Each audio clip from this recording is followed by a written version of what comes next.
Hi everyone, I've got a fragrance review for you today and it's a really exciting one. It's Areej Le Dore Plumeria De Orris. So I was kindly sent this by Arabian Perfumes. They are a UK based retail outlet for some rarer perfumes and they stock Areej Le Dore. I got in touch with the brand, I spoke to Furkan and arranged for him to send me a sample and I said I would review it. So thank you so much to Furkan and Arabian Perfumes. Their links will all be in that description box down there.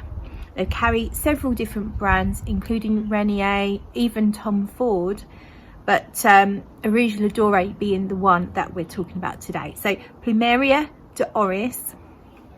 I wore this yesterday and took plenty of notes. I'm just going to do another spray now, just to remind myself on the top notes while we talk about the perfume.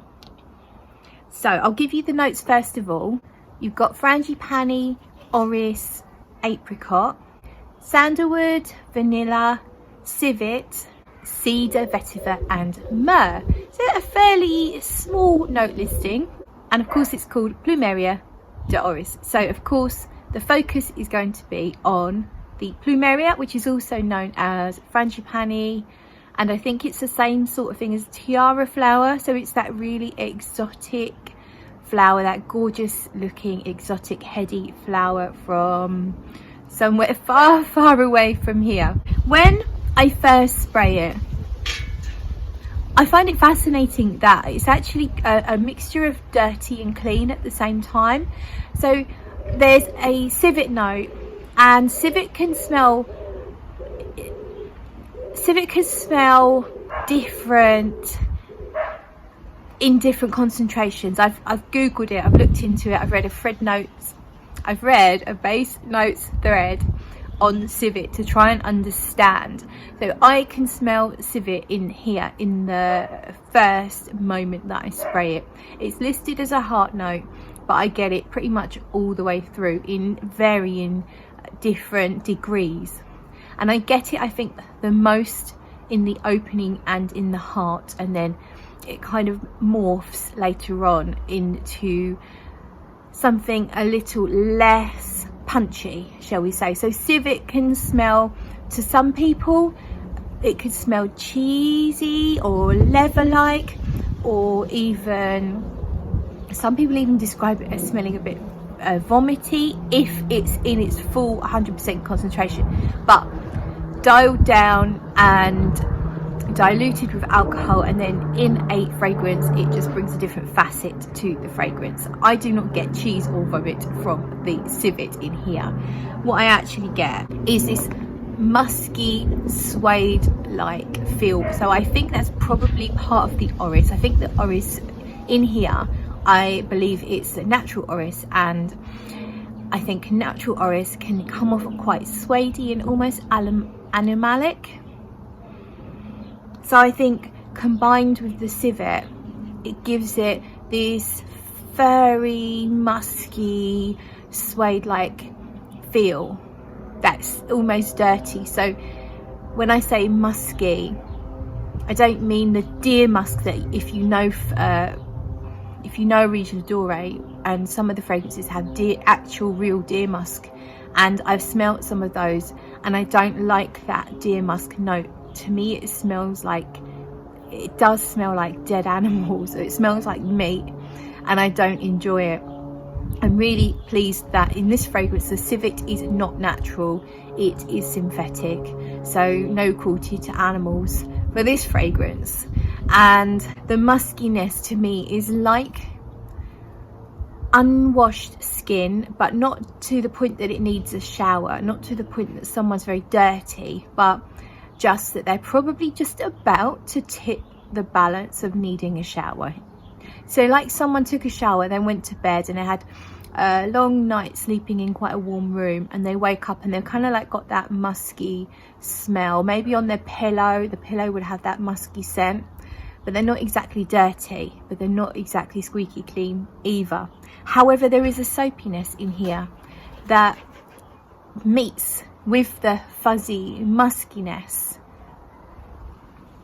To me, I get almost leather bound dusty books here in the opening, and that may be to do with the civet as well as the orris, of course.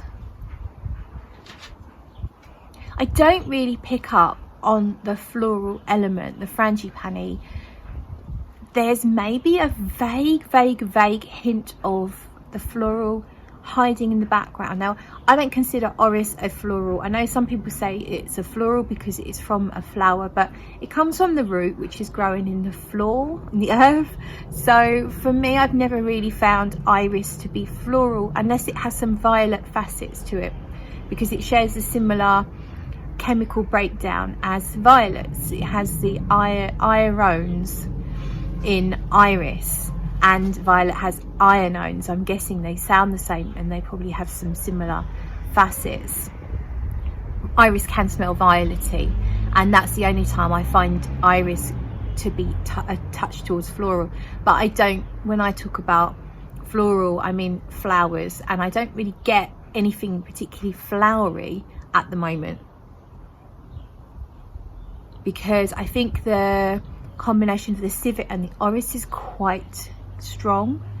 So it's a touch on the animalic side with that civet, and I guess it is almost a meaty side to it, but nothing like the deer musk meatiness at all.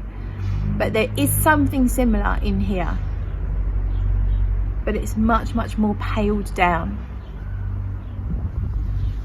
I think, do you know what, there may be just a tiny bit of a violety nuance to the iris now I think about it, and I didn't really pick this out yesterday, but today, now I'm thinking about it, I think there is a slight tinge of violet to the iris. When I wear the fragrance and it's had a little bit of time to settle, I find that the orris really intensifies on my skin, like it warms up and it gets richer and deeper. I feel like the civet calms down, that animalic, slightly meaty muskiness just calms down a little bit. It's still fairly noticeable, but it calms down, it mellows out. Yeah, the weird thing is, so this has frangipani, but I really don't at any point get a really noticeable dose of it. If I think of white floral fragrances, frangipani fragrances like terracotta, which is ylang ylang and frangipani, they are in your face with exotic florals. I really don't ever get that. I just get maybe the merest hint of it in the background, and I think that throughout the whole wearing it never feels like a frangipani fragrance to me. It always feels more like an earthy orris fragrance. There's nothing really fresh going on in here. There's nothing that kind of gives it a real lift or a zestiness or a kick. There's nothing refreshing. It's very mellow, very warm, very musky, but it's not too heavy. I could totally wear this on a day like today, which is sunny with some clouds, warm enough to wear a dress outside. So it's not like it's a very thick and heavy fragrance. It just doesn't have anything particularly lifting it up. As it wears on my skin, I feel like it gets more musky. It makes me think of the underbelly of a cat, or maybe a rabbit, or, you know, just a soft, fluffy animal that keeps itself clean. So it's nothing dirty, but it's musky and comforting and fluffy and soft.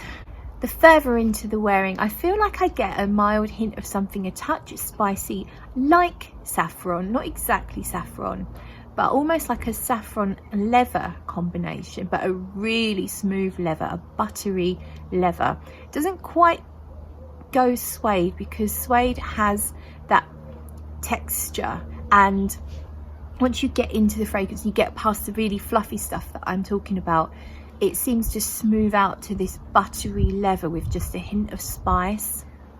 So the beginning part, I would say, definitely has a powdery feel, which you would expect with, usually you get that with iris, but as it wears, the powderiness just smooths itself out and it becomes less powdery and more like this buttery feel.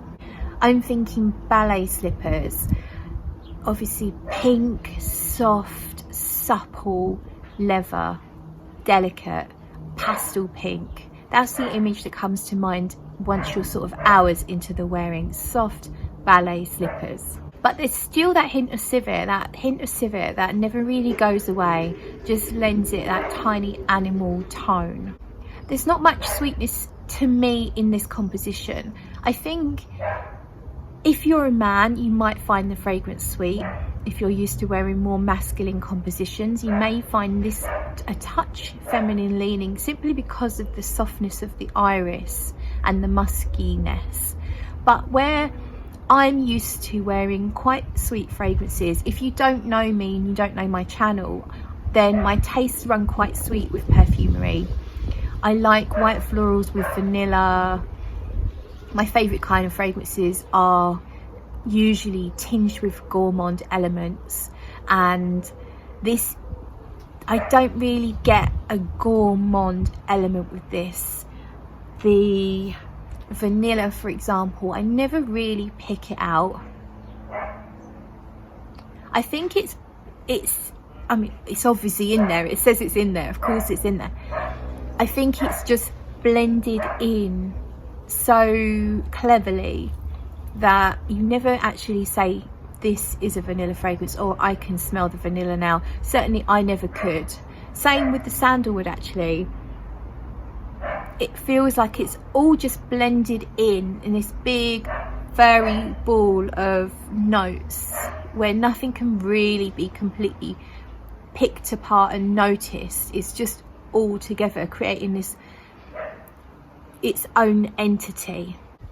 In a way, the fragrance feels to me less of a perfume and more of an aura, an extension of your own personality. This is not a grabbing attention kind of fragrance. There's no big bold notes here. Even, as I say, the frangipani is all so blended in that I can't really pick it out. This is a soft, musky combination of animalics and cleanness together, and then because it's all merged, you just get this fluffy, furry, sweet, musky iris fragrance. There's nothing in here that's attention grabbing, but the fragrance is very noticeable. It projects from your skin nicely, about average, I would say. Longevity, fantastic. Lasted me 8 to 10 hours. Didn't have a timer on it. Definitely got me way past the 8-hour mark, but then I went to bed. I still could smell a tiny hint of it the next day, so definitely really great longevity. The fragrance brings to mind a musky skin, a leather jacket, and powder. That's kind of the image that I see if I smell it, just generally in the air. It's like someone walked by and they're fairly clean, maybe they didn't wash their hair today though, and they've got some talcum powder or some makeup powder on their face, and they're wearing a leather jacket, but it's an Italian designer leather jacket that costs them thousands of pounds, and it's the butteriest, most beautiful leather ever. Probably pastel blue. Yeah, pastel blue. That's what I get from this fragrance. That's it. I really hope you enjoyed the review. All the details for the company and all their links are going to be in the description below. This is not a sponsored video. The sample was provided by the company and I thank them again for that. The only thing I haven't said is, would I buy this perfume? Now, they are extremely expensive, Areej Le Dore. You have got to love them for the price point that they are, but they are very high in naturals and expensive ingredients. I personally wouldn't buy this one simply because, ow, I think something just bit my ankle. Simply because it's not quite spot on my taste. If it was my taste, there would be a bit more on the frangipani and a little bit more in the vanilla, I think, and slightly less civet. But if you enjoy civet in perfumes, and if you really love orris, and if you particularly love natural orris, then I think you should consider getting a sample. And I think the company do samples. So if you're in the UK, they are the Areej Le Dore distributors, so check out their details. That's all then. Thank you so much for watching, and I'll see you in another video.